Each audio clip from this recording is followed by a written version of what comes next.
Bona bathe ukuze ngikwazi ukuthi iy'nto zami zibe right, kuqhubeke kube mnandi efemini nengane yami, bathena kumele ngiphindele khona ngihambe nawo ngiya kaMhlabale ingane. Kukhona amanzi engizofike ngigeze ngawo Okay. ukuze iy'nto zami zizoba right.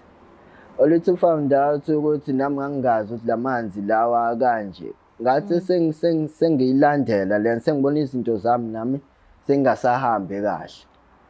Shuthi kwaba khona oyedwa efemelini ogunyulayo ukuthi la manzi owawugeza ngayo la manzi ayegeza lo muntu owavela owamkhokhela. Nami ngibe shock-ke ukuthi kanjani ngithi ngifuna ukulungisa iy'nto zami yonke into ibe right at the same time ngizogeza nami ngisadidekile. Yabo. Qale-ke Bathi ngobani bekugezisa ngalawa manzi? bathi ngoba ngigeziswa amanzi ukuze ney'nto zami ngoba lo sisi ngoba kade kuwumuntu ongihluphayo. Yabo ngoba ngigeza la manzi shuthi ngisusa yena.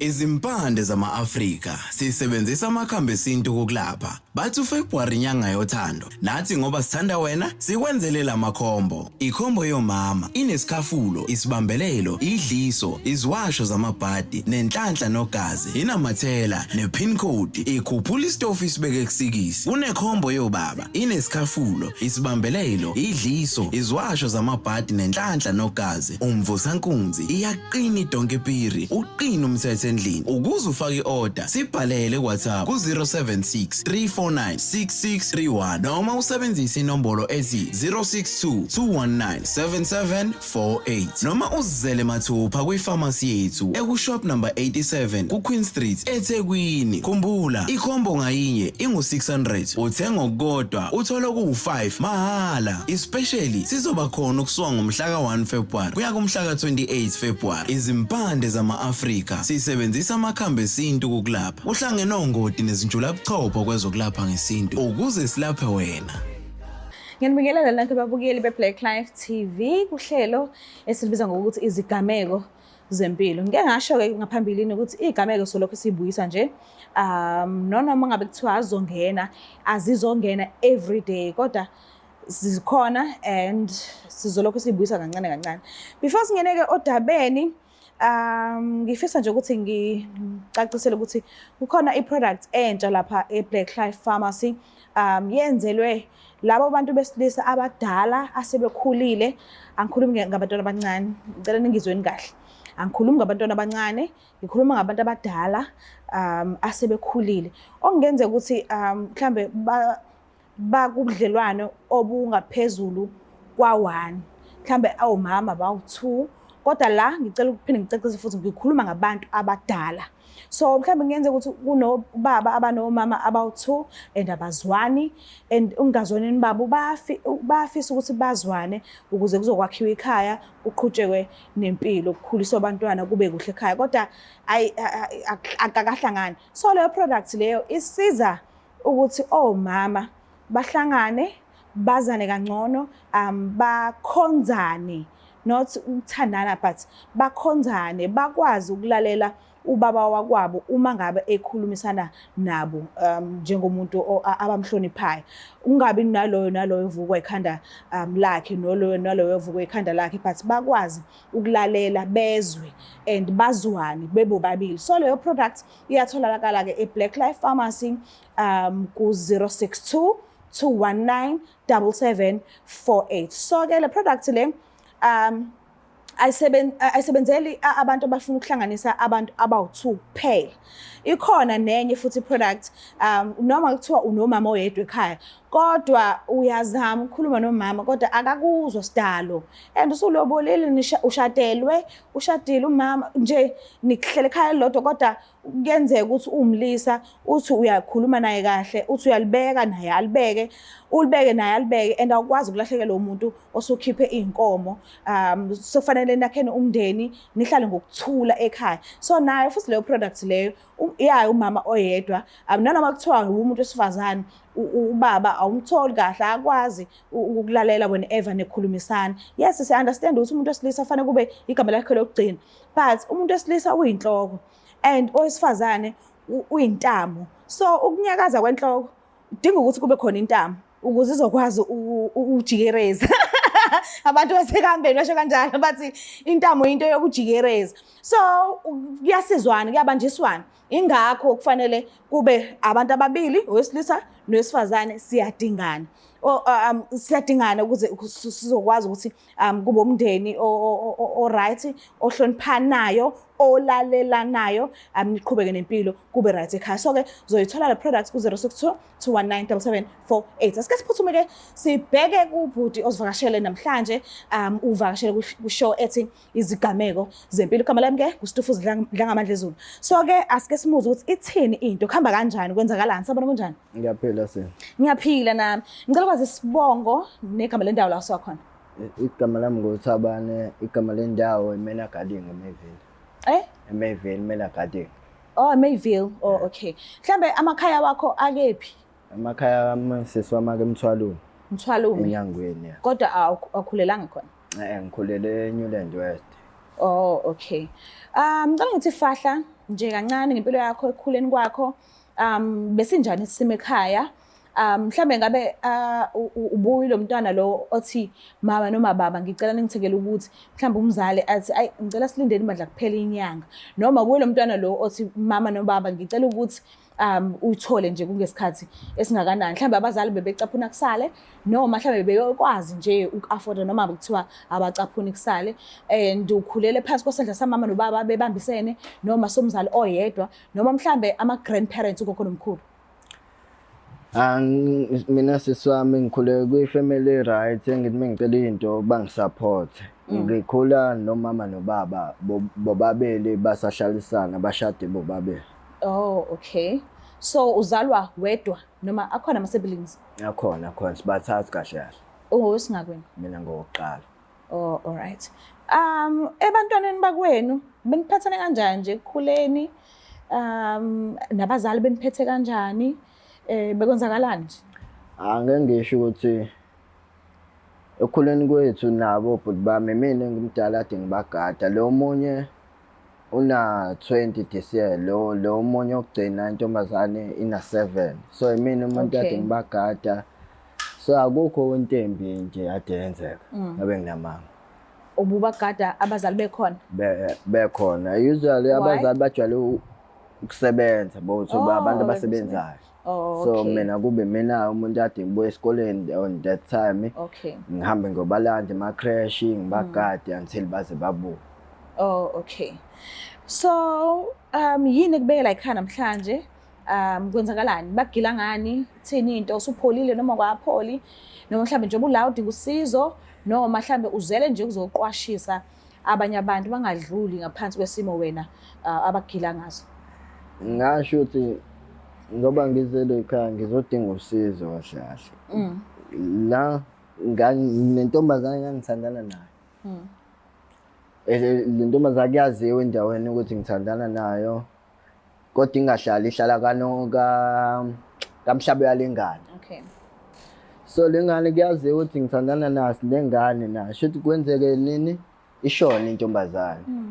So ukushona kwentombazane umndeni wayo usale nengane. Mina kwamele ngenze njani? Bafika kube kwalomndeni kathiwa kuze into zami ngizilunge, kumele ngihambe kamhlaba yalingana ngiyolungisa. Mengifika kamhlaba yalingana kuthiwa ngigeze ngalamanzi ale intombazane awayegeza ngawo amanzi. Eseshonile. Isidumbu. Yini bathi geza ngalawo amanzi? Kuze kuzolunga izinto. So nami ke at the moment ngangazi, yabona, ngangazi ukuthi kwenzakalani, yabo. So nami ngigeze ngalamanzi ekuhambeni kwesikhathi esambe nje insuku into zami eziqale zingalungi. Mengithi ngizama lokho kungalungi. Mengikhuluma nabantu bakubo, abantu bakubo mebekhuluma nami, mina ngiyinto ethambile kubona. Yonke into abayishoyo. yonke into abayishoyo mina Uyayenza. ngiyayenza. Okay. So ngahambe ngifuna usizo Wena by the time ubuzibona ukuthi ayikho into ehlukile ehlukile yebo sisi bengiyibona Okay. ngoba yonke into ade beyisho bengenza ngisho kuthiwa angigezi izitsha ngiwashe iwashing la ngaqala khona ukunotice Bewusulobolile? yebo bese ngenze yonke into. Wow, washadelwa. Bese kuphelile nje wasina Bengisavelile nje ngisalobolile umshado Oh. bengisazowenza nakhu-ke isingishiye. Mhlambe ukudlula kwakho emhlabeni kwaba isimo esinjani? Kwaba nzima kumina No, nasengane. ngisho ukuthi wahamba kanjani? Kwaba ingozi noma mhlambe natural causes? Natural umuntu wayephatha amafithi. Okay. At the moment in time shothi yamshaya amafithi ekekamereni lakhe wava ekuseni Eish. Wena ongekho eduze kwakhe. ngangekho the time eduze kwakhe. Manje the time asibuyele emuva kancane, the time bethi geza ngalamanzi babeshilo yini ukuthi amanzi akade egeza umzimba kamakoti wakho noma abashongo ngaleso sikhathi wathola emva ekuhambeni kwesikhathi kwenzakalani? Babengashongo siswami bathe kuze ngikwazi ukuthi into zami zibe right iqhubeke kube mnandi le-family nengane yami bathe na kumele ngiphindele khona ngihambe nawo ngiyakamhlabala ingane kukhona amanzi engizofike ngigeze ngawo Okay. kuze into zami zizoba right. Olithi found out ukuthi nami ngangingazi ukuthi lamanzi lawa kanje ngathi sengiyilandela lena sengibona izinto zami nami sengasahambi kahle.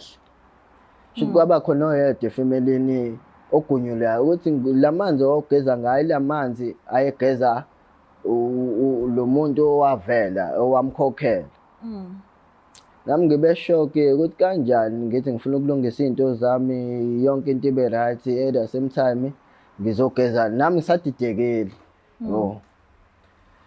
Qale-ke Bathi ngobani bekugezisa ngalawa manzi? bathi ngoba ngigeziswa amanzi kuze nento zami ngoba lo sisi ngoba ade kuwumuntu ongihluphayo yabo ngoba ngigeza lamanzi shothi ngisusa yena.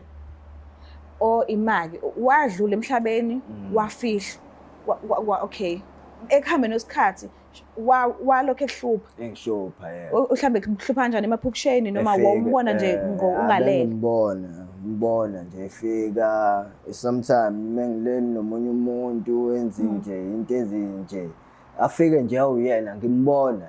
Mhlambe ikhona into abekhuluma noma behlela befika athule angasho lutho? Ufika wakhe befike ekhoneni lombhede ahlale abuke angibuke ngithi nami ngiphaphama ungibuke that's why ngathatha izinyathelo zokuthi ngibuyele back kubo ngoba tshela ukuthi nansi inkinga sengibhekana nayo. Hayibo mhlambe the time okay engadlula emhlabeni ensuku zakhe zokugcina unagetshana yini? No mina lo muntu akuyena umuntu othanda ukulwa nami angiyena umuntu othanda ukulwa yonke into yethu beyi-right nje. Manje mayeqhamuka umuntu onjani ubuso bakhe bukhombisa ukuthi ukusiphi isimo mhlawumbe uhlinile noma uyamona mhlawumbe khona into afisa ukisho noma ithini? Uthukile kahle athi mina mengimbuka Uthukile. Uthukile. So njengoba uthi ubeke kwenzeka afike ubhizi nomunye umuntu lo muntu ubunotice ukuthi uma uyambona naye noma ubona wena kuphela? Hayi bebone mina kuphela sisi bengamboni Yo. ngoba even ngisho sengikhuluma naye lo muntu ngimtshela athi yena akaboni lutho nje.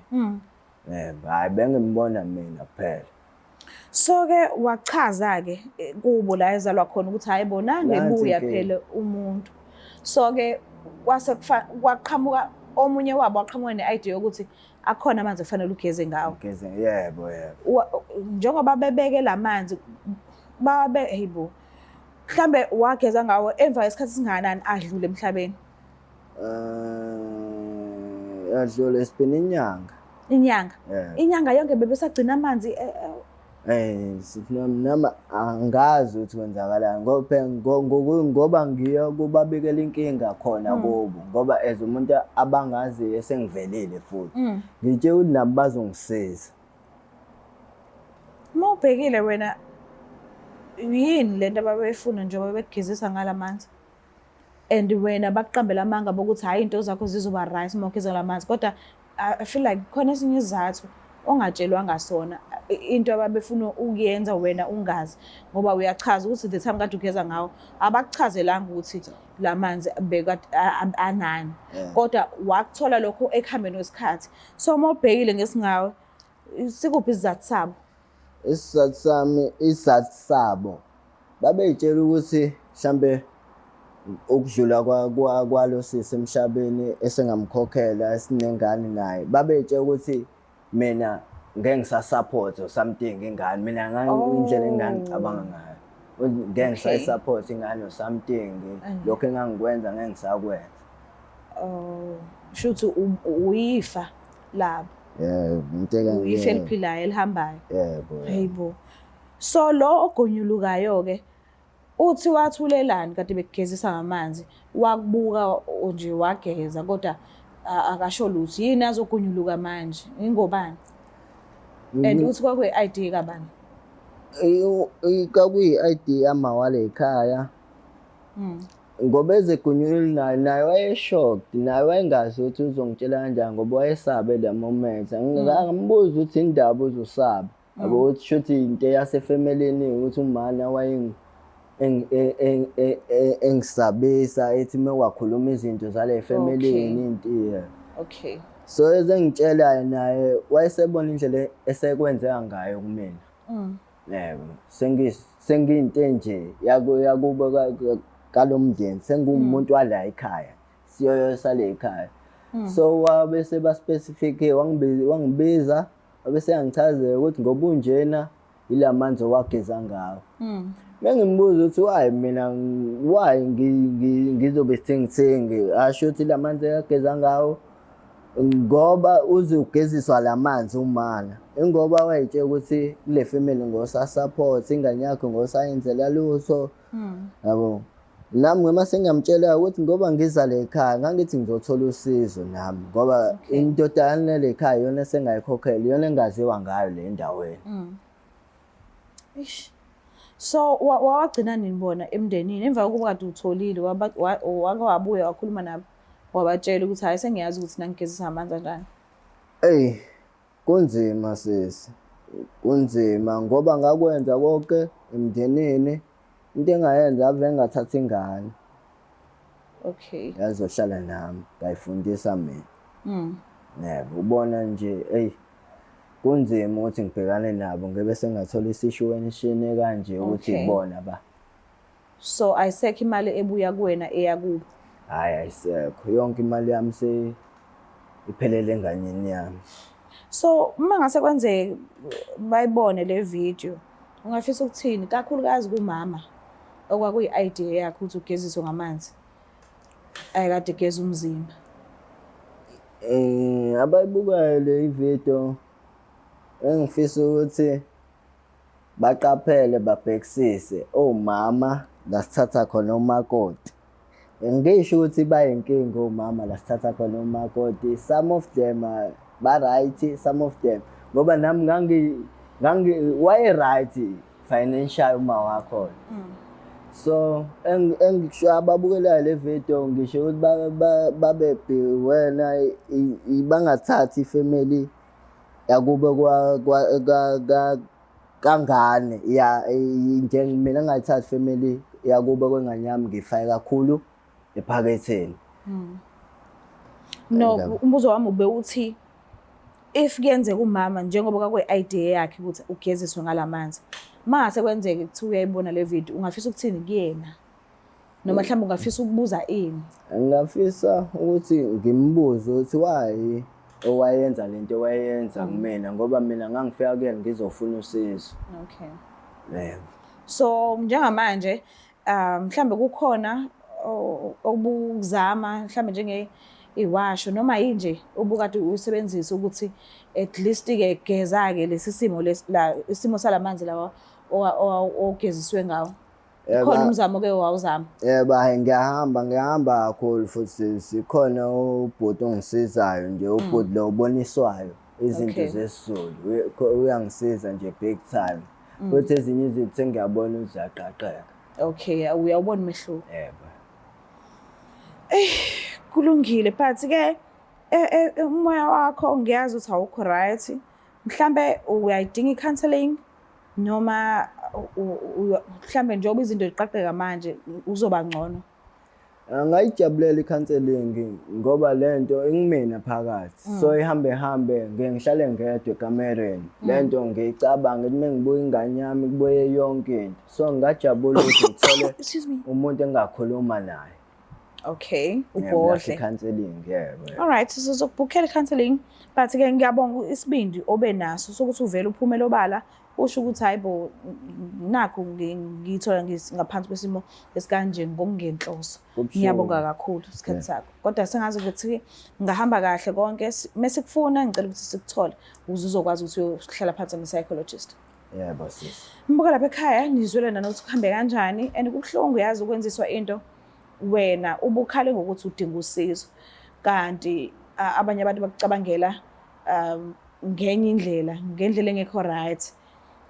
Kuwesike mangabe bekucabangela ukuthi wena uyimali yabo, bebuka wena nje bebona ngazi ukuthi hayi uyifa labo kufanele usebenzele bona ku-wrong. But-ke ngiyazi ukuthi ubhuti uzodlula kulesi simo usazoba right and njengoba echazile nje ukuthi ezinye zezinto ziyaqaqeka manje because kukhona la ehamba khona. Kodwa-ke nawe lapha ekhaya mawazi ukuthi le nkinga le ingasolvwa kanjani noma ngabe kuthiwa ukhona usizo alitholayo manje, but nawe xhumana nathi mhlambe kukhona okunye ongasinikeza kona kuphinde nakho kumsize because fanele agcine right. Ku-wrong ukugeziswa ngamanzi ake ageza umzimba ethola ukuthi wena wazi ku-wrong, kubi, kuza namathunzi amnyama, kuza nemimoya nje ku-wrong. So ngiyacela ungakhohlwa ukuthi usubscribe, ulike, ushare, ngiyithanda kakhulu. Bye.